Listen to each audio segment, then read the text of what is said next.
দাড়িপাল্লার বিরুদ্ধে বলায় জামাত শিবিরের নেতাকর্মীরা আমার উপর এত ক্ষেপে গেছে যে আমি ওদের বিজয়টা কাইরা নিছি এরকম আচরণ করছে।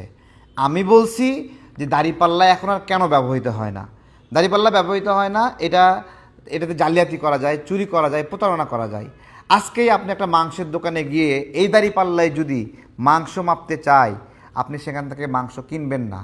সবজির দোকানে গিয়ে এই দাড়িপাল্লা যদি ব্যবহার করে, আপনি সেখান থেকে সবজি কিনবেন না। কেন? কারণ এইখানে একটা সুতায় প্যাঁচ দিলে আর ধরার মধ্যে বাঁ করে ধরলেই এটাতে প্রতারণা করা যায়। এটা আমরা সবাই জানি কেন এটা বাতিল হয়ে গেছে। আমি এইটুকুই বলেছিলাম।